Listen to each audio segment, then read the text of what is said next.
సర్వోన్నతుడా, సకలాశీర్వాదములకు కారణభూతుడా, మీ పరిశుద్ధ నామమునకు స్తోత్రాలైనా.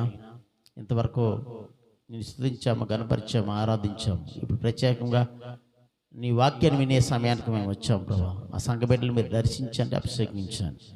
ముఖ్యంగా వినగలే చెవులు, గ్రహించగలిగే మనసు మా బిడ్డలకు మీరు అనుగ్రహించమని ప్రార్థన చేస్తున్నాం. మీ ఆశను మీరు అభిషేకించండి, ఎత్తి పట్టుకున్నాండి. ఏడంతల ఆత్మాభిషేకంతో నింపి మీ ఆశకు నోటికి బోరగా మీరుండి మరి స్తోత్రాలు మీరే మీ ఆత్మతో నడిపించి సహాయం చేయమని ప్రార్థన చేస్తున్నాం. నీ వాక్యం ద్వారా మా జీవితాలు కట్టుకోవడానికి, మీ వాక్యం ద్వారా మా బ్రతుకులు మేము సరి చేసుకోవడానికి మీరే సహాయం అందించి నడిపించమని, మీ యొక్క వాక్యాన్ని మా హృదయమనే పలక మీద ముద్రించుకొని ఆ వాక్యానుసారంగా జీవించే కృపను మీరు మాకు అనుగ్రహించి అర్థమయ్యే రీతిలో మీ బిడ్డలతో మీరు మాట్లాడి నడిపించమని యేసు నామములో ప్రార్థిస్తూ వేడుకొంచున్నాం తండ్రి, ఆమె. దేవుని బిడ్డలారా, ఈరోజు మనం నేర్చుకోబోతున్న అంశం ఏంటంటే దేవుని సన్నిధిలో అనే అంశం గురించి ధ్యానించబోతున్నాం. దేవుని సన్నిధిలో ఏ విధంగా మనం ఉండాలి, దేవుని సన్నిధిలో ఏం చేయాలి, ఏ విధంగా ఉండాలో కొన్ని విషయాలు లేఖనాల నుండి మనం చూద్దాం. బైబిల్ గ్రంథం నుంచి ప్రియా దేవుని బిడ్డలారా, కీర్తన గ్రంథము 95వ కీర్తన 7వ వచనాన్ని మనం ధ్యానం చేద్దాం. రండి, నమస్కారము చేసి సాగిలపడుదము, మనలను సృజించిన యెహోవా సన్నిధిని మోకరించుదుము. రండి, నమస్కారం చేసి సాగిలపడుదము, మనలను సృజించిన యెహోవా సన్నిధిని. మనలను సృష్టించిన దేవుడు, సృష్టికర్త అయిన దేవుని యొక్క సన్నిధి. దేవుని సన్నిధి ఆయన యొక్క నివాస స్థలం.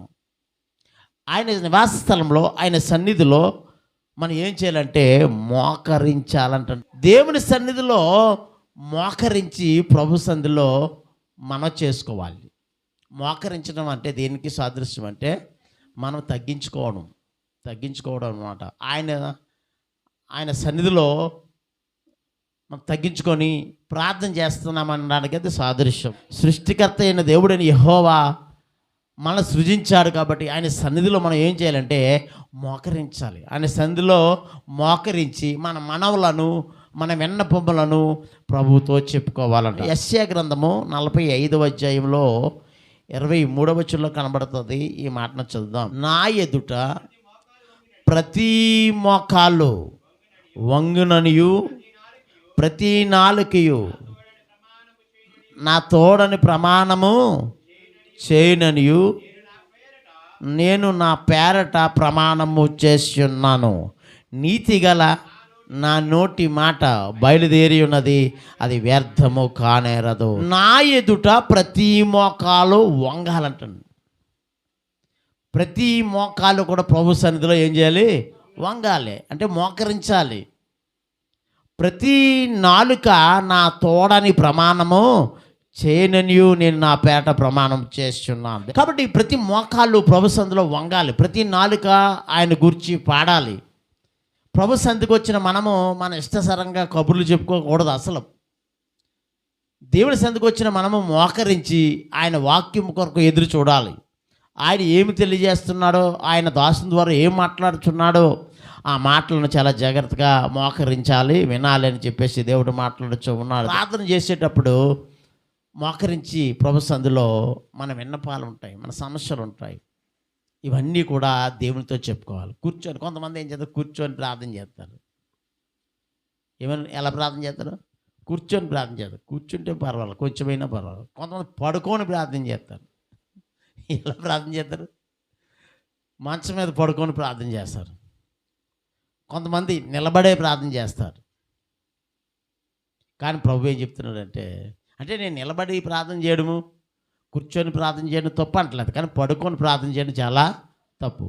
అయితే దేవుడు చెప్తున్న మాటని మోకరించి ప్రభు సన్నిధిలో మన విజ్ఞాపనలు ప్రభువుకి తెలియజేస్తే ఆ ప్రార్థనకు శీఘ్రముగా జవాబు దొరుకుతుందంట. వంగని ప్రతి మోకాలు ప్రభు సన్నిధిలో ఏమవ్వాలి? వంగాలంట. ప్రతి నాలుక ఆయన గూర్చి పాడాలంట. ఇది ఏ సన్నిధి అంటే జీవము గల దేవుని సన్నిధి. మన సృజించిన సృష్టికర్త అయిన యెహోవా సన్నిధిలో మనం మోకరించి మొరపెట్టాలి, మోకరించి ప్రార్థన చేయాలని దేవుడు తెలియజేస్తూ ఉన్నారు. 2వ కీర్తన 8వ వచనం. జనులారా, ఎల్లప్పుడూ ఆయన యందు నమ్మిక ఉంచుడి. ఆయన సన్నిధిని మీ హృదయములను కుమ్మరించండి. దేవుడు మనకు ఆశ్రయము. దేవుడే మనకు ఆశ్రయము కాబట్టి ఆయన సన్నిధిని మన హృదయాలని కుమ్మరించి ప్రార్థన చేయాలంటే ఏం కుమ్మరించాలి? హృదయాలని, మన హృదయాల్ని ప్రభు సన్నిధిలో కుమ్మరించాలంట. మరి కుమ్మరిస్తున్నామా?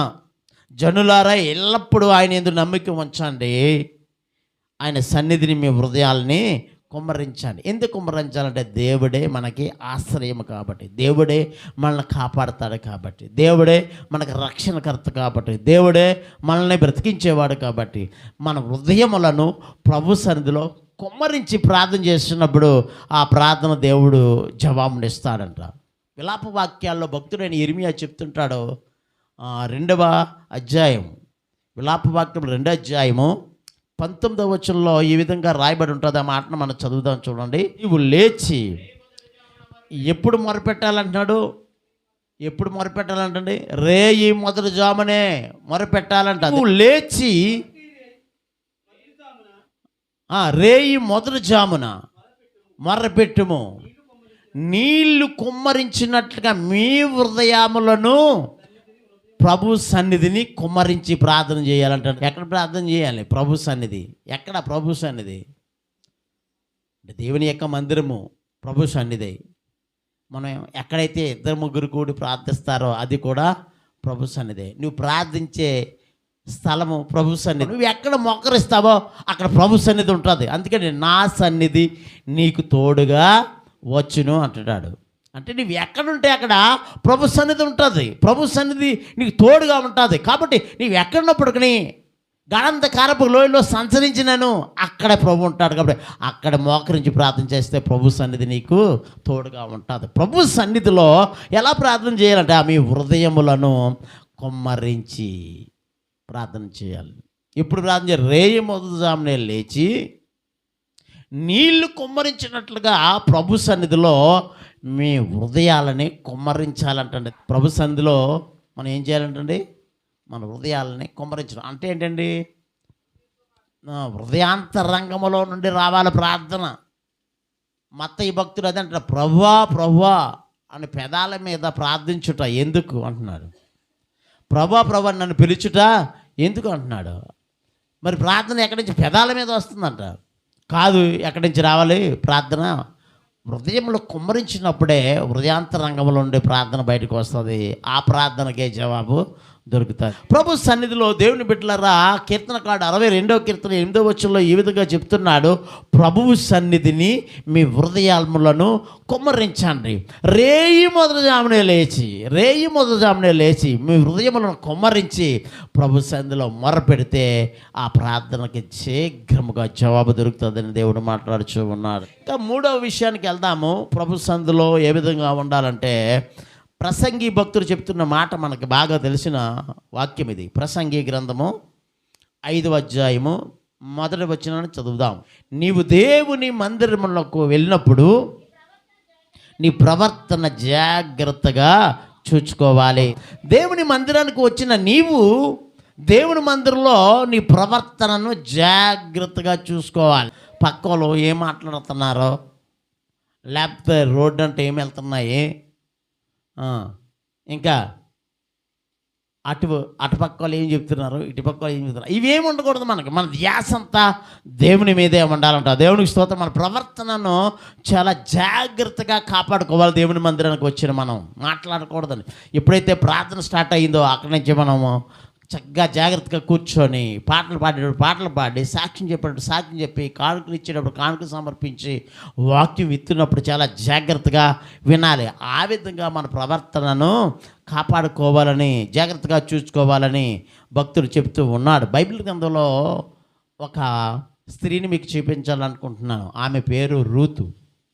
రూతు గురించి రాయబడిన మాటలు మనం చూస్తే, రూతు గ్రంథము 3వ అధ్యాయము 10వ వచనాన్ని ఒకసారి ధ్యానం చేద్దాము. అతడు, నా కుమారి, యెహోవా చేత నీవు దీవెన నొందిన దానవు, కొద్ది వారిని కానీ గొప్ప వారిని కానీ అనుసరింపక, యవనస్తులను నీవు వెంబడింపక, ఉండుట వలన నీ మునుపటి సత్ప్రవర్తన కంటే వెనుకటి సత్ప్రవర్తన మరీ ఎక్కువైనది. బోయజు ఏమంటున్నాడంటే అక్కడ వాక్యం, నా కుమారి యెహోవా చేత నీవు దీవెన నొందిన దానవు అన్నాడు. ఈ రూతు ఎవరని మనం ఆలోచన చేస్తే, రూతు ఎవరో తెలుసా అంటే, రూతు ఒక మోయాబీయురాలు, ఒక అన్య దేశస్థురాలు. నయోమి కరువు వచ్చిందని చెప్పేసి మోయాబు దేశానికి తన ఇద్దరు కుమారుల్ని తన భర్తను వెంట పెట్టుకొని వెళ్ళిపోయారు. ఎక్కడికి వెళ్ళిపోయారు వీళ్ళు? యూదా బెత్లెహేము నుండి మోయాబు దేశానికి వెళ్ళిపోయారు. ఎవరంటండి వారు? నయోమి కుటుంబం. నయోమి భర్త పేరు ఏం పేరు? ఎలీమెలెకు. కొడుకులు మహలోను, కిల్యోను. ఈ కరువు వచ్చింది చెప్పేసి ఇద్దరు బిడ్డలను తీసుకొని తన భర్త, తన భార్య, మొత్తం కుటుంబం అంతా మోయాబు దేశానికి వెళ్ళిపోయి అక్కడ కాపురం ఉన్నారు. కాపురం ఉన్నప్పుడు ప్రియాదేవుడు కొన్ని సంవత్సరాలు గడిచిన తర్వాత భర్తను పోగొట్టుకుంది. మనకు తెలుసు, తన భర్తను పోగొట్టుకున్నప్పుడు తిరిగి వచ్చేస్తే బాగున్ను, కానీ తిరిగి రాలేదు. ఇంకా కొన్ని సంవత్సరాలు గడిచిన తర్వాత ఆ అన్య స్త్రీలను, ఆ మోయాబు దేశపు స్త్రీలను తన కొడుకులకి, కుమారులకి ఇచ్చి పెళ్లి చేసింది. ఇద్దరికీ కూడా. ఎవరో వాళ్ళ పేర్లు? వార్ప, రెండోది రూతు. వాళ్ళ పిల్లలకి ఇచ్చి పెళ్లి చేసింది. కొన్ని సంవత్సరాలు గడిచిన తర్వాత, పెళ్ళైన తర్వాత వాళ్ళు కూడా చచ్చిపోయారు, మరణించారండి. ఎవరు మరణించారంట? నయోమి కొడుకులు ఇద్దరు కూడా, మహలోను, కిల్యోనులు ఇద్దరు కూడా చచ్చిపోయారు. అప్పుడు తిరిగి ప్రయాణం అవుతూ ఉంది. మీ పుట్టింటికి మీరు వెళ్ళిపోండి, నా స్వదేశం నేను వెళ్ళిపోతానంటే ఇదే సమయం అనుకుంది. అంటే చాలా స్టోరీ ఉంది, కట్ చేస్తున్నాను. వార్ప, పెద్ద కోడలని వార్ప సమయం కోసం వేచి చూసింది. నయోమికి ముద్దు పెట్టి వెళ్ళిపోయింది. కానీ రూతు మాత్రము తన అత్తని వెంబడించి, నువ్వెక్కడుంటావో నేనే అక్కడే ఉంటాను, నువ్వెక్కడ చేస్తావో నేనే అక్కడే చేస్తాను, నీ దేవుడే నా దేవుడు, నీ ప్రజలే నా ప్రజలు, నీ జనమే నా జనము, నువ్వు ఎక్కడుంటావో నేను అక్కడ ఉంటానని చెప్పేసి రూతు నయోమి వెంట బయలుదేరి వచ్చేసిందంట. కాబట్టి దేవుని బిడ్డలారా, ఇప్పుడు రూతు నయోమిని వెంట పెట్టుకొని ఉంది. కోడలు, చిన్న కోడలైన రూతు నయోమిని వెంట పెట్టుకొని ఉంది. మరి వీళ్ళకి ఆహారం ఎక్కడి నుండి వస్తుంది? నయోమి కొంచెం వృద్ధాప్యంలో ఉంది, రూతు యవన కాలంలో ఉంది. రూతు వెళ్ళి తెలియని ప్రాంతంలో, తెలియని పొలాల్లో పరిగి ఏరుకొని తీసుకొని వచ్చి తన అత్త ఇద్దరు పోషించబడుతున్న సమయం అది. అలాంటి సమయంలో బోయజు పొలంలోనికి వెళ్ళి పరిగెడుతుందంట. ఏ పొలం ఇది? బోయజు పొలంలోనికి వెళ్ళి పరిగెడుతున్న సమయం అది. ఒక సాయంకాలపు వేళ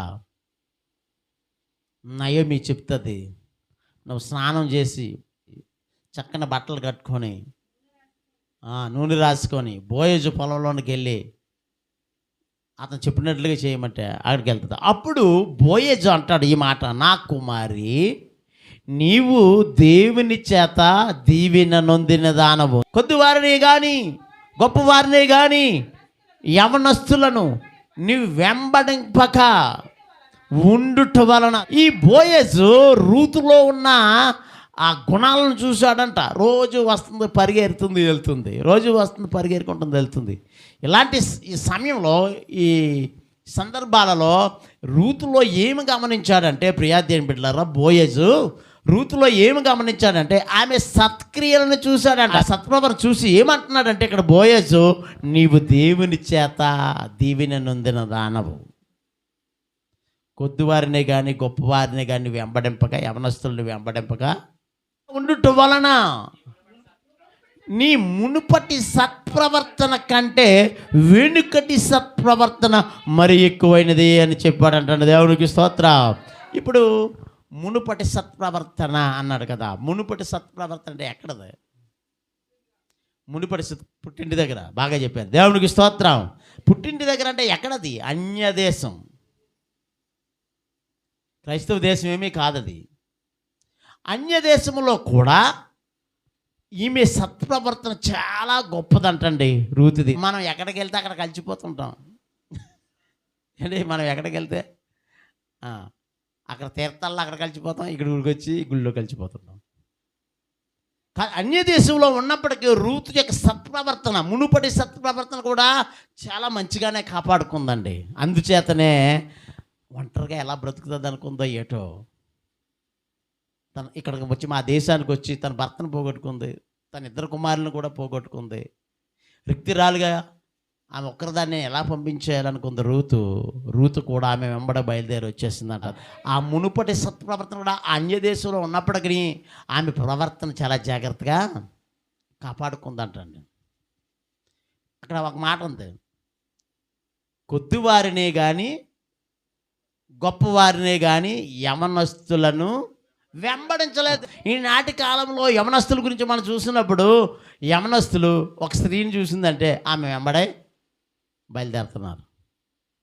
లేకపోతే ఒక పురుషుని ఒక స్త్రీ చూసింది అనుకోండి, ఆయన వెంబడ వీళ్ళు బయలుదేరుతున్నారు. కానీ ఇక్కడ అంటాడా, యవనస్తులను వెంబడింపక, కొద్దివారినే కానీ గొప్పవారినే కానీ యవనస్తులను వెంబడింపక ఉండుట వలన నీ మునుపటి సత్ప్రవర్తన కంటే వెనుకటి సత్ప్రవర్తన మరీ ఎక్కువైనది అని బోయజు చెప్పడం జరిగింది. ఈరోజు నేను చెప్తున్న మాట ఏంటంటే, దేవుని సన్నిధిలో నీ ప్రవర్తన ఎలాగుంది, మునుపటి సత్ప్రవర్తన ఎలాగుంది, దేవుని నీ సన్నిధికి రాకముందు లేక ప్రభు సన్నిధిలో బాప్తిస్మం తీసుకోకముందు, రక్షణ పొందకముందు నీ నీ ప్రవర్తన ఎలాగుంది, బాప్తిస్మం పొందిన తర్వాత నీ ప్రవర్తన ఎలాగుంది, అప్పుడు ఎలాగుందో ఇప్పుడు అలాగే ఉందా? ఇప్పుడు సత్ప్రవర్తన, మంచి ప్రవర్తన ఏమైనా మారిందా? మంచిగా ప్రవర్తిస్తున్నావా ప్రభు సన్నిధిలో? పూర్వం నువ్వు ఎలాగైతే ఉన్నావో ఇప్పుడు అలాగే ఉంటున్నావు. ప్రభు సన్నిధికి వచ్చి కూడా దేవుడు చెప్తున్నాడు, దేవుని సన్నిధిలో మీ ప్రవర్తనను జాగ్రత్తగా చూసుకోవాలి. మన ప్రవర్తన చాలా జాగ్రత్తగా చూసుకోవాలి. ఉదాహరణ రూతుని పెట్టాడు ముందు. రూతు ఒక అన్యురాలు, మోయాబురాలు అయినప్పటికీ మునుపటి సత్ప్రవర్తన కంటే మునుపటి ప్రభువుని నమ్ముకోకముందే, ప్రభు తెలుసుకోకముందే, ప్రభు తెలియకముందే ఆమె ప్రవర్తన చాలా జాగ్రత్తగా కాపాడుకుంది. ఇప్పుడు ప్రభువుని తెలిసిన తర్వాత, ప్రభువుని తెలుసుకున్న తర్వాత ఇంకా కూడా సత్ప్రవర్తన మరీ ఏమైందంటండి, మరీ ఎక్కువైనది అంటున్నాడు. మనల్ని చూసిన వాళ్ళు అలా చెప్పుకోవాలి. గుడికి వెళ్తుంది కానీ ఎందుకురా బూతులు ఆడుతుందిరా, ఆ కుళాయి దగ్గర చూడలేకపోతున్నా ఆమె బూతులు అంటున్నారు చాలామంది. ఈవిడ వల్ల నిండా వచ్చిన వాళ్ళు కూడా రాకుండా మానేస్తున్నారన్నారు ఒక దగ్గర. అందుకే దేవుడు చెప్తున్నారు, ప్రభు సన్నిధిలో మీ ప్రవర్తన చాలా జాగ్రత్తగా ఉండాలి. ఎలాంటి ప్రవర్తన? మంచి ప్రవర్తన. సత్ప్రవర్తన ఏంటంట? మంచి ప్రవర్తన. మునుపటి ప్రవర్తన కంటే ఇప్పుడు ప్రభువుని నమ్ముకున్న తర్వాత, రక్షింపబడిన తర్వాత మన సత్ప్రవర్తన మరీ ఎక్కువగా కనబడాలంటున్నారు. అదే ప్రవర్తన జాగ్రత్తగా చూసుకోవడం అంటే. సామెతల గ్రంథం 3:6 చదువు. నీ ప్రవర్తన అంతటి యందు ఆయన అధికారమునకు నువ్వు ఒప్పుకుంటే అప్పుడు ఆయన నీ త్రోవలను సరళం చేస్తాడంట. దేవునికి స్తోత్రం. అంటే మన ప్రవర్తన అంతటి మీద ఎవరి అధికారం ఉండాలంటే దేవుని అధికారానికి ఒప్పుకోవాలి. మనం ఇష్టం వచ్చినట్టుగా ప్రవర్తిస్తుంటాం. ఉదాహరణకి సినిమా హాల్కి వెళ్తున్నాం అనుకోండి, అంటే వెళ్ళం కానీ నేను చెప్తాను, ఉదాహరణకి చెప్తున్నాను. ఆత్మ గద్దిస్తూ ఉంటుంది. ఆయన అధికారానికి నీ ప్రవర్తన ఒప్పుకుంటే ఖచ్చితంగా నువ్వు వెళ్తున్న దారి తప్పు, నువ్వు వెళ్తున్న మార్గము తప్పని గద్దెత్తున్న ఆత్మను పక్కన ఏం చేస్తారు వీళ్ళు? సినిమాకి వెళ్ళిపోయి చూసి వస్తారు. మీ ప్రవర్తన అంతటి మీద ఎవరి అధికారానికి ఒప్పుకోవాలంటే ఆయన అధికారం మనం ఒప్పుకుంటే అప్పుడు మన మార్గాలన్నింటినీ దేవుడు ఏం చేస్తారంటే సరళం చేస్తాడంట. ఆయన అధికారం ఒప్పుకోకపోతే, నీ ప్రవర్తన మీద ఆయన అధికారం లేకపోతే, మన ఇష్టతరంగా ప్రవర్తిస్తే మాత్రం ఇలాంటి కష్టాలు అనుకోకుండా ఏం జరిగిందో తెలియకుండానే హఠాత్తుగా శాపాలు వచ్చి పడతాయి, మరణాలు వచ్చి పడతాయి. కాబట్టి దేవుని బిడ్డలారా, ప్రభు సన్నిధిలో మనం జాగ్రత్తగా ఉండాలని, మన ప్రవర్తన అంతటి మీద ఆయన అధికారానికి ఒప్పుకోవాలని దేవుడు ఈ మాట ద్వారా తెలియజేస్తూ ఉన్నాడు. 4వ మాటలోనికి వెళ్దాము. 4వ విషయం చూద్దాం. మొదటి సమూయేలు గ్రంథము 1వ అధ్యాయము 10వ వచనాన్ని చదువుదాం. బహు దుఃఖాక్రాంతురాలై వచ్చి యెహోవా సన్నిధిని ప్రార్థన చేయుచు బహుగా ఏడ్చుచు, సైన్యములకు అధిపతియగు యెహోవా, నీ సేవకురాలైన నాకు కలిగి ఉన్న శ్రమను చూచి నీ సేవకురాలైన నన్ను మరువక జ్ఞాపకము చేసుకో అని ప్రార్థన చేస్తుందంట. ఎవరు ప్రార్థన చేస్తున్నారు ఇక్కడ? అన్న. ఇక్కడ అన్న ప్రియా దేని బిడ్డలారా, బహు దుఃఖాక్రాంతురాలై వచ్చి ప్రభు సన్నిధికి వచ్చి ఆ ప్రభు సన్నిధిలో ప్రార్థన చేయొచ్చు బహుగా ఏడుస్తుంది. ఎందుకు ఏడుస్తుంది మనకు బాగా తెలుసు. ఆమెకు ఒక సమస్య ఉంది, ఆయనకు ఒక ఇబ్బంది ఉంది, ఆమెకు ఒక కష్టం ఉంది, శ్రమ ఉంది. ఆ శ్రమను ప్రభుతో చెప్పుకోవడానికి వచ్చింది. మనకు ఏదైనా కష్టం వచ్చినప్పుడు, మనకు ఏదైనా బాధ కలిగినప్పుడు, శ్రమ వచ్చినప్పుడు మన పక్కలతో చెప్పుకుంటున్నాం. ఎవరితో చెప్పాలి? ప్రభుతో చెప్పాలి. ప్రభు సన్నిధికి వచ్చి ప్రార్థన చేయాలి. అలా కాకుండా పక్కలతో చెప్పుకోవడం వల్ల ప్రియాదేని బిడ్డలారా, నీ యొక్క శ్రమ ఇంకా ఎక్కువ అవుతుంది తప్ప ఆ శ్రమను మనుషులు తీర్చరు. ఆ శ్రమలో నుండి మనుషులు తప్పించలేరు. ఏదో నీకు ఓదార్పు కోసం పక్కలతో చెప్తా కానీ వాళ్ళు ఇంకో పుల్లేసి పక్కలతో ఇంకోటి కలిపి చెప్తారు. ఆవిడికి ఎయిడ్స్ అంట, లేకపోతే ఆవిడికి క్యాన్సర్ జబ్బు అంట, అందుకే గుడికి వెళ్తుందంట అని ఇలా చెప్తుంటే వాళ్ళు వచ్చే వాళ్ళు కూడా రాడబడేస్తారు. రోజు వాళ్ళ ఇంటికి వెళ్ళే వాళ్ళు కూడా చూడండి ఇలా. అందుకోసమే దేవుని బిడ్డలు ఎందుకు చెప్తానంటే ప్రభువు సన్నిధి అని ఉపయోగించాడు అక్కడ. యెహోవా సన్నిధిని మీరు ప్రార్థన చేయాలి. మీ సమస్యలు దేవునితో చెప్పాలి, మనుషులతో కాదు. ఇక్కడ ఆమెకున్న సమస్యని ప్రభుతో చెప్పుకోవడానికి దేవుని మందిరానికి వచ్చింది. దేవుని మందిరానికి వెళ్ళాలంటే ఈ ఆదివారం గుడికి యూట్యూబ్లో బోళ్ళు వాక్యాలు వచ్చేస్తున్నాయి, టీవీలో బోళ్ళు వాక్యాలు వచ్చేస్తున్నాయి. ఇక్కడ కూర్చొని ఇంటే సరిపోదా అనేవాళ్ళు కూడా ఉన్నారు. సరిపోద్దా? టీవీలోని యూట్యూబ్లోని వినెత్తే సరిపోద్దా చెప్పండి? క్రీస్తు మన కొరకు మరణించి సమాధిని గెలిచి మృత్యుంజయుడే తిరిగి లేచిన పునరుద్ధాన దినాన్ని మనం ఆరాధన చేస్తున్నాం. కాబట్టి ఈ దినాన్ని మనము పరిశుద్ధంగానే ఆచరించాలంట, పరిశుద్ధంగానే ఉండాలి, పరిశుద్ధంగానే రావాలి ప్రభు సన్నిధికి. దేవునికి స్తోత్రం. ప్రభు సన్నిధికి వచ్చి దేవుని మాటలు వినాలి, ప్రభు సన్నిధికి రావాలని. 6 దినాలు మీరు కష్టపడి 7వ దినము దేవుని మందిరానికి రావాలని మాట్లాడిన ఆజ్ఞ. మరి దేవుని మందిరానికి రావాలి కదా. ఇంటి దగ్గర ఉంటే సరిపోద్దా? ఇప్పుడు టీవీలో ఉంటే సరిపోద్దా? యూట్యూబ్లో ఉంటే సరిపోద్దా? ఉంటే సెల్ ఫోన్లు ఉన్నాయి కదా అని దేవుని మందిరానికి వచ్చి యెహోవా సన్నిధిని ప్రార్థన చేయాలి. మన సమస్యను ప్రభుతో చెప్పుకోవాలి. ఎక్కడంటే యెహోవా సన్నిధిని. ఈ అన్న ప్రభు సన్నిధికి వచ్చి ఆమె సమస్యను బహు దుఃఖంతో ప్రభువారికి మనం చేసుకుంటుంది అంటండి. ఎవరితోనే చెప్తుంది? అక్కడికి వచ్చి దేవునితో చెప్పుకుంటుంది, మోకరించి ప్రార్థన చేస్తుంది, బహు దుఃఖంతో ఏడుస్తూ మూలుగుతూ ప్రభు సన్నిధిలో ఆమెకు సమస్య ఏమిటో చెప్తుంది. సైన్యములకు అధిపతియగు యెహోవా, నీ సేవకురాలైన నాకు కలిగి ఉన్న శ్రమను చూచి నీ సేవకురాలైన నన్ను మరువక జ్ఞాపకము చేసుకొని నీ సేవకురాలైన నాకు మగపిల్లను దయచేసిన ఎడల వాని తల మీదకి క్షౌరపు కత్తి ఎన్నటికీ రానియ్యక వాడు బ్రతుకు దినములన్నిటిని నేను వానిని యెహోవా వగు నీకు అప్పగింతునని మ్రొక్కుబడి చేసుకొనెను. ఆమె యెహోవా సన్నిధిని ప్రార్థన చేయుచుండగా ఏలి ఆమె నోరు కనిపెట్టుచుండ. ఏం చేసిందంట? యెహోవా సన్నిధిని కింద చెప్పిన మాట ప్రార్థన చేస్తుందంట. యెహోవాకి ప్రార్థన చేస్తుంది. ఈ మాటలన్నీ ప్రార్థనలో ప్రభువారికి చెప్తుంది. ఏమని చెప్తుంది? నా శ్రమను చూసి, నీ సేవకురాలైన నా శ్రమను చూసి, నీ సేవకురాలైన నన్ను మరువగా, నీ సేవకురాలైన నాకు మగపిల్లను దయచేస్తే. ఎన్ని మాటలు ఉపయోగించిందండి. ప్రభువా, ప్రతిరోజు ఆదివారం ఉపవాస కూటాల్లోనూ సభల్లోనూ నీ మందిరానికి వచ్చి నేను పరిచర్య చేస్తున్నాను కదా, మరి నాకు ఇవ్వేటి నువ్వు అన్న అలాగందా ఎలాగందా? ఈ ప్రార్థన ఎంత తగ్గింపుతో చేస్తుందో చూడండి అక్కడ. నేను దశంభాగాలు ఇస్తున్నాను ప్రభా, నీవు నాకు ఎందుకు చేయవు? నీ పరిచర్య చేస్తున్నాను, నువ్వు నాకు ఎందుకు ఇవ్వు? ఇలాంటి ప్రార్థనలో చేయలేదు ఇవిడ. తగ్గించుకొని ప్రభు సన్నిధిలో ప్రార్థన చేస్తున్నాయి. నీ సేవకురాలైన నాకు కలిగి ఉన్న శ్రమను చూచి నీ సేవకురాలైన నన్ను మరొక జ్ఞాపకం చేసుకొని నీ సేవకురాలైన నాకు మగపిల్లను దయచేస్తే వాని తల మీదకి మంగళకెత్తి నేను రానవను.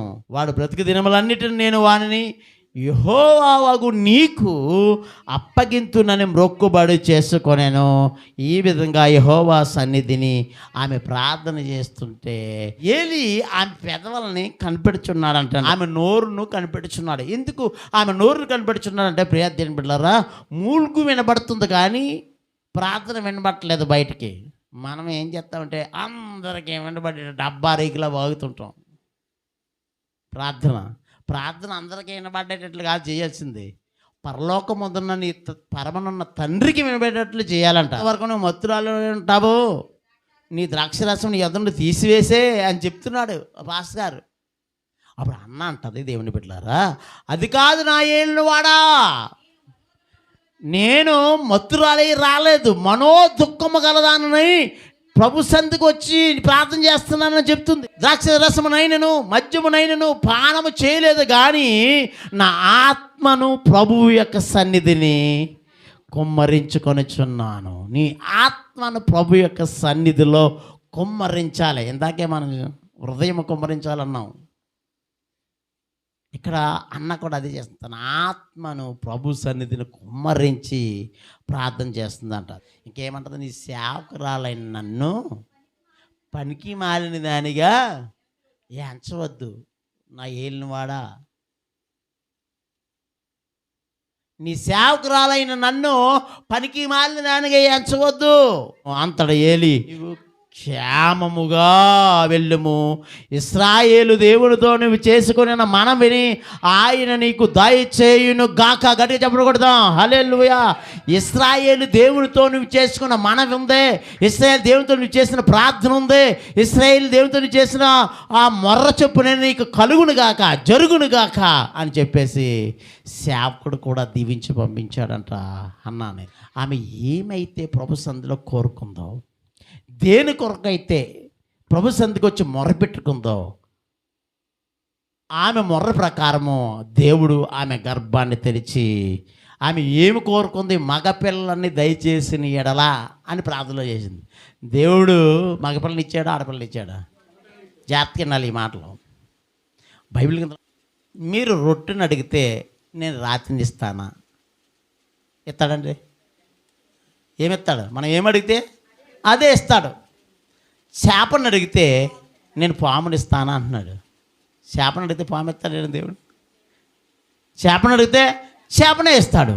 కాబట్టి గర్భఫలాలు ఉన్న స్త్రీలకి, ఇక్కడ ఎవరు లేరు కానీ ఆ తల్లులు ఉన్నారు కాబట్టి, ఎవరైనా సరే గర్భఫలాలు ఉన్న తల్లులు కానీ స్త్రీలు కానీ వారు ఏమడిగితే అది ఇచ్చే దేవుడు. ఇక నాకు మగపిల్లని దయచేసిన ఎడలా వాడి తల మీద క్షౌరపు కత్తి ఎన్నటికి రానియక వాడు బ్రతుకు దినములన్నిటి నేను వాడిని యెహోవాకు నీకు అప్పగిస్తానని ఆ ప్రార్థనలోనే మొక్కుబడి చేసేసుకుంది. ప్రభు సంధిలో అన్న ప్రార్థన చేసింది. ఆ ప్రార్థన దేవుడు విన్నాడంట. దేవునికి స్తోత్రం చెప్దాం.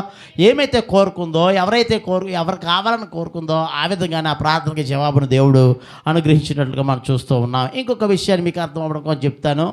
ఆ మొదటి సమూయేలు గ్రంథమే 12:23 ఈ విధంగా రాయబడి ఉంటుంది, నా మట్టుకు నేను మీ నిమిత్తము ప్రార్థన చేయటం మాంటు వలన యెహోవాకు విరోధముగా పాపము చేసిన వాడనగుదును, అది నాకు దూరమగునుగాక.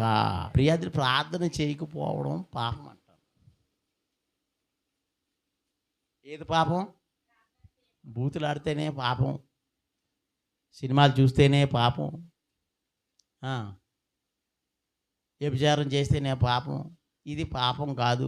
నా మట్టుకు నేను మీ నిమిత్తము ప్రార్థన చేయటం మానేస్తే యెహోవాకు విరోధముగా పాపం చేసిన, ప్రార్థన మానేస్తే దేవునికి విరోధముగా పాపం చేసిన వాళ్ళం అవుతామంటండి దేవుని బిడ్డలారా. కాబట్టి ప్రార్థన మానేయకండి.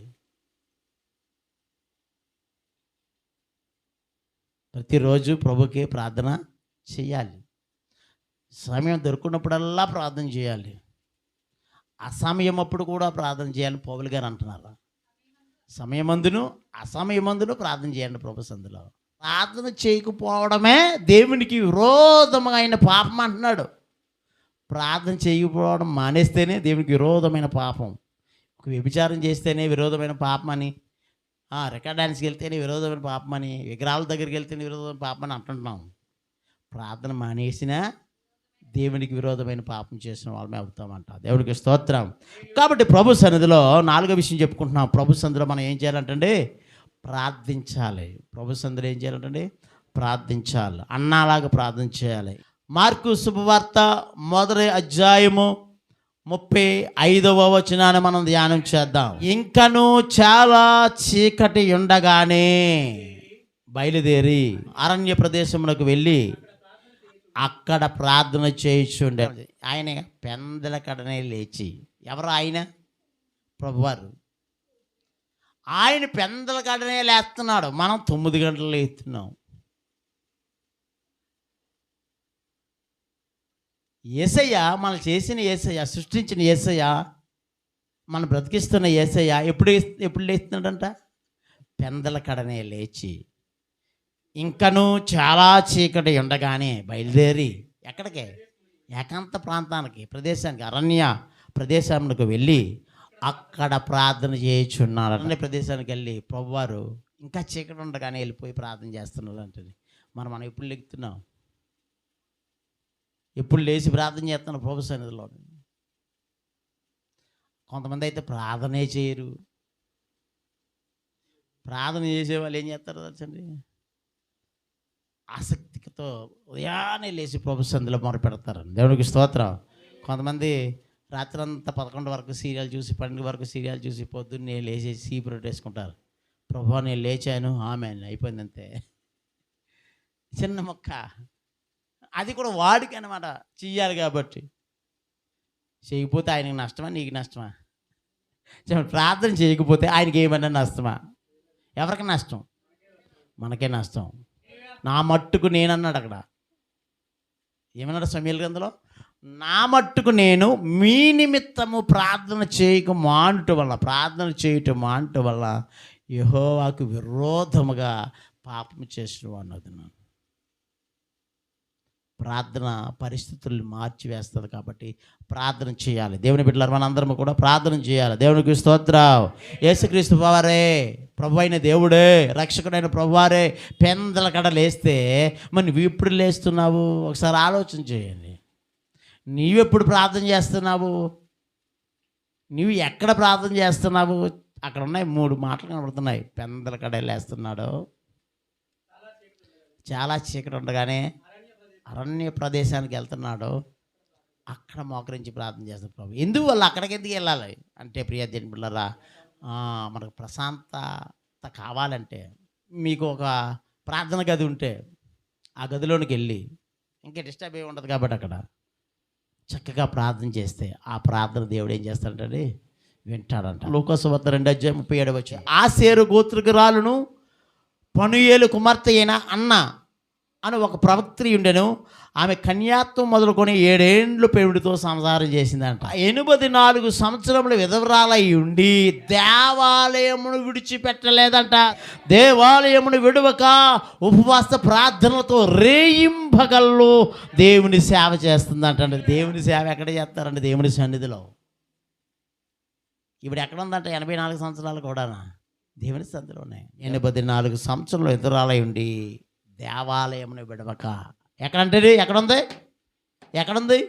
దేవాలయం అనగా ప్రభు సన్నిధిని విడవక 84 సంవత్సరాలు విధవరాలై ఉండి దేవాలయంలో ఉండి రేయింబగళ్ళు ఉపవాస ప్రార్థనలతో ప్రభువారికి సేవ చేస్తుందంట. మరి మనం ఏం చేస్తున్నాము?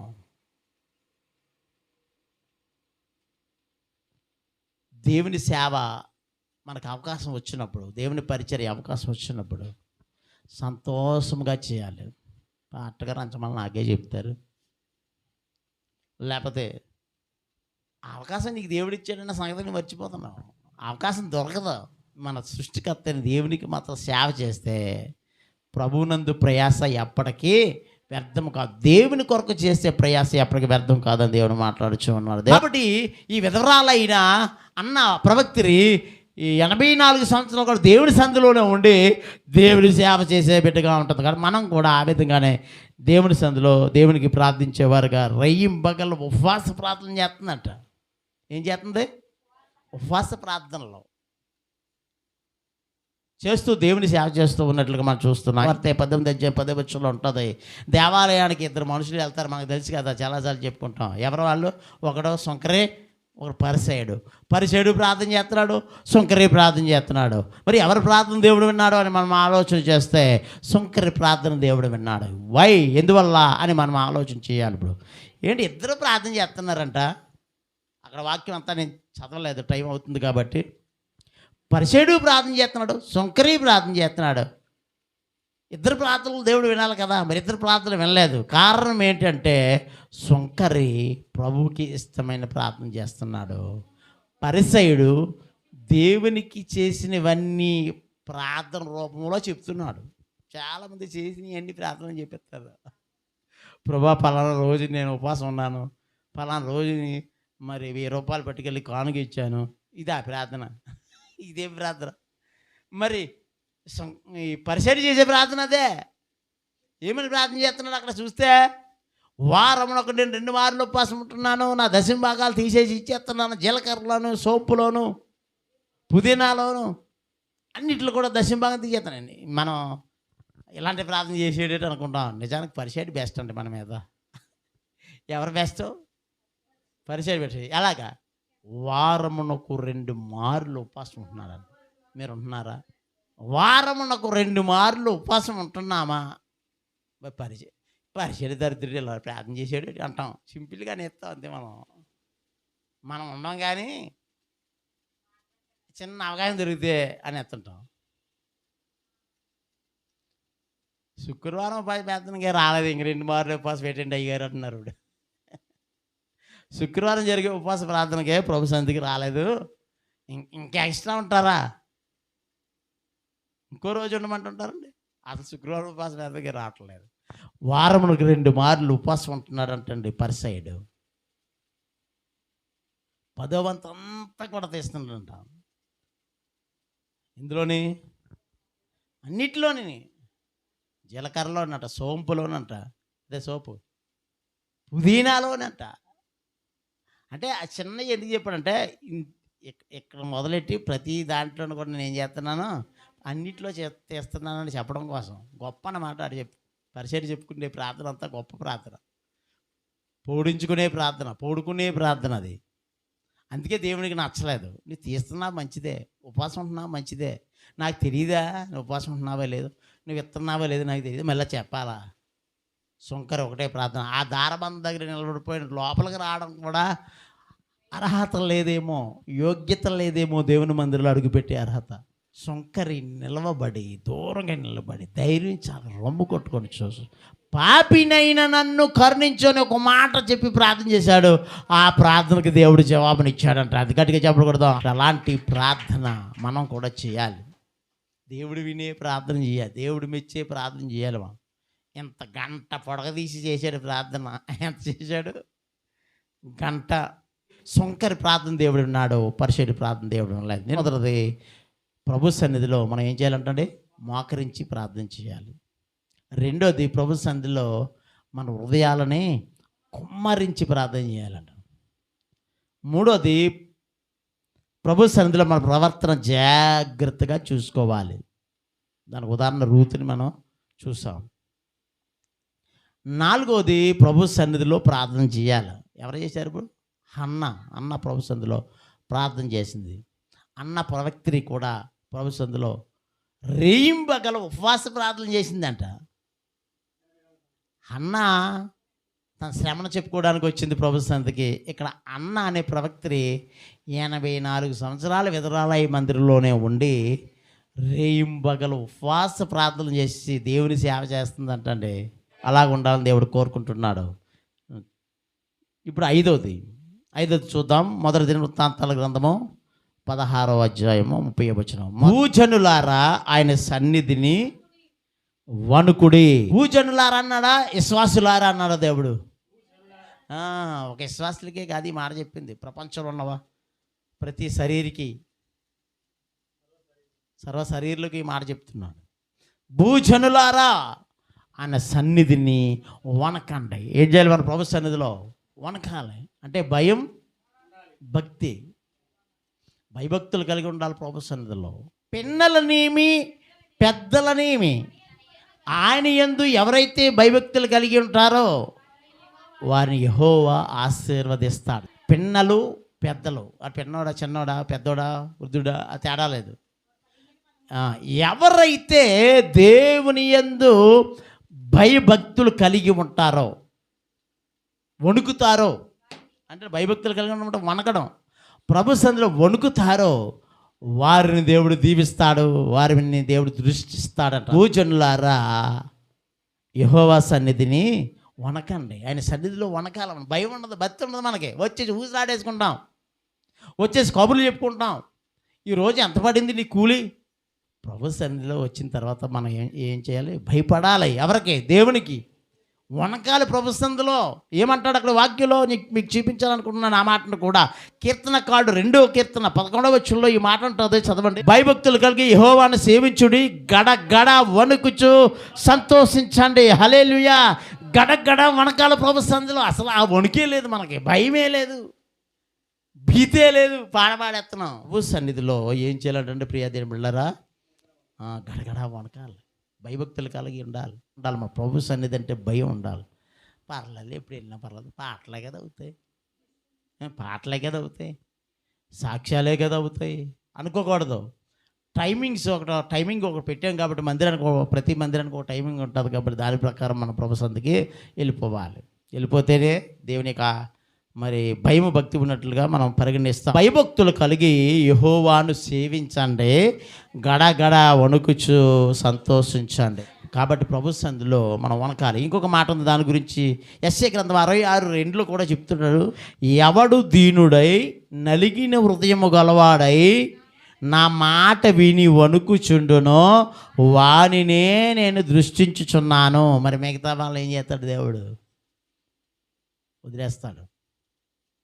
భయం లేని వాళ్ళని, భక్తి లేని వాళ్ళని, ప్రభు సన్నిధి అంటే భయం భక్తి లేని వాళ్ళని, దేవుడు అంటే వణుకు లేని వాళ్ళని దేవుడు ఏం చేస్తాడంటే దృష్టించడం, వదిలేస్తాడు అంతే. వాళ్ళు ఏమంటాడు అక్కడ వాక్యం మనం చూసినప్పుడు? ఎవడు దీనుడై నలిగిన హృదయం గలవాడై, దీనుడు దీనత్వం కలిగి నలిగిన హృదయం గలవాడై ఉండి నా మాట విని వణుకుచుంటాడో వానిని నేను దృష్టించుచున్నాను. దేవుని మాట అంటే భయం, దేవుని మాట అంటే వణుకు ఉండాలి మనకి. ఆయన మాట విని వణుకుపోవాలి మనం. పాస్టర్ గారు చెప్తున్నారు కాదు, దేవుడి మాట అది, దేవుడు చెప్తున్నాడు. పాస్టర్ గారి మాట అయితే మీరు పక్కన పెట్టేసినా పర్వాలేదు, కానీ దేవుని మాట అది. దేవుని మాట విని, దీనుడై విని, ఏం కలిగి? దీనత్వం కలిగి ఆయన మాట విని వణుకుచుంటాడో వారినే దేవుడు ఏం చేస్తాడంటే దృష్టించాడు. వారి మీద ఆయన చూపు చల్లగా ఉంటుంది. పాడపాడేస్తాం, నీ చూపు చాలయ్యా, నీ మాట చాలయ్యా. ఆయన చూపు మన మీద ఉండాలంటే ఎప్పుడంట? మనం దీనుడై ఆయన మాట వినాలి, వణుకుపోవాలి. వణుకితే ఖచ్చితంగా దేవుని దృష్టి నీ మీద ఉంటుందని దేవుడు మాట్లాడచ్చు. ఇప్పుడు ఎన్నో చెప్పుకున్న పాయింట్, 5వ పాయింట్ కదా చెప్పుకున్నాం. ఏం చేయాలంటే ప్రభు సన్నిధిలో భయపడి వణికిపోవాలి. భయపడమే కదా, వణికిపోవాలంట. ప్రభు సన్నిధి గడగడా వణకాలంట. ఆయన అంటే అంత భయం అండి. దేవుడు అంటే భయం లేదా మనకి? దేవుడు అంటే భక్తి లేదా? దేవుడు అంటే వణకవా ప్రభు సన్నిధిలో? దేవుడు అంటే భయపడాలి మనం. మా దేవుడు కరుణమయుడండి, మేము ఏం చేసినా పర్వాలేదు అనుకోకండి. ఏముంది వాక్యులు? ఏముంది? యెహోవా కోపము నిమిషం మాత్రం ఉంటుంది, ఆయన కోపం నిమిషం ఉంటుందంట. ఆయన దయ ఆయుష్కాలం ఉంటుంది. ఆయనకు ఒక నిమిషం కోపం వస్తే చాలండి మనం పోవడానికి. కాబట్టి దేవుని బిడ్డలారా, ఆయనకి కోపం రప్పించొద్దు. ఆయన సందులో ఆయన వాక్యం విని దీనుడు వణుకుతూ ప్రభు సందులో మనం ఉంటే ఖచ్చితంగా ఆయన దృష్టి మన మీద ఉంటుంది. అప్పుడు మనం క్షేమకరంగా ఉంటాం. ఇంకో చివరి మాట చెప్పి నేను ముగిస్తాను. చివరిది నీవు దేవుని సన్నిధిని అనాలోచనగా పలుకుటకు నీ హృదయమును త్వరపడనీయొద్దు. ప్రభు సన్నిధిని అనాలోచనగా ఉండకూడదు. వచ్చిన నీవు అనాలోచనగా ఉండడానికి మీ హృదయాన్ని త్వరపడనీయకండి. భక్తిహీనులు అర్పించినట్లుగా సమీపించి ఆలకించుట శ్రేష్టం అంటాడు. కాబట్టి అనాలోచనగా ఏది పడితే అది మొక్కేసుకోండి. నీ నోరు నాలుకే కదా మాట్లాడేస్తుందని చెప్పి ఏది పడితే అది అనేకండి. అన్నావా అది నీవు తీర్చాలి. అనాలోచనగా మాత్రం మొక్కేయకండి, అనాలోచనగా పలకండి అంటున్నాడు. ప్రభు సన్నిధిని అనాలోచనగా పలుకకూడదు. ప్రభు సన్నిధిలో తొందరపడి అనాలోచనగా మొక్కేసుకోకండి. నోరు పలుకుతుందని చెప్పి పలికేకండి. చెప్పేది నోరు. ప్రభు సన్నిధిలో అనాలోచనగా మీరు పలుకకూడదు.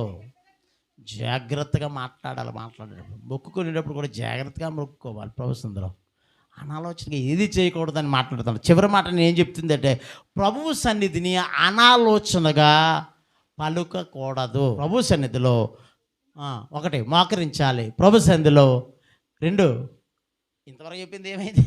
రెండోది ప్రభు సన్నిధిలో మీ హృదయాలను కుమ్మరించాలి. మూడు, ప్రభు యొక్క సన్నిధిలో మీ ప్రవర్తనను జాగ్రత్తగా చూసుకోవాలి. నాలుగు, ప్రభు సన్నిధిలో మొర్ర పెట్టాలి, విన్నపములు తెలియజేయాలి.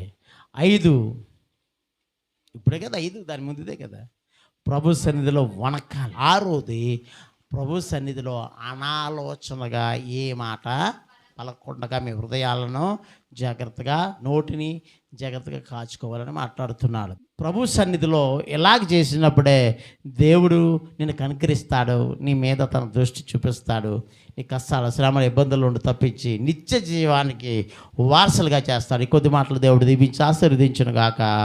ఆమె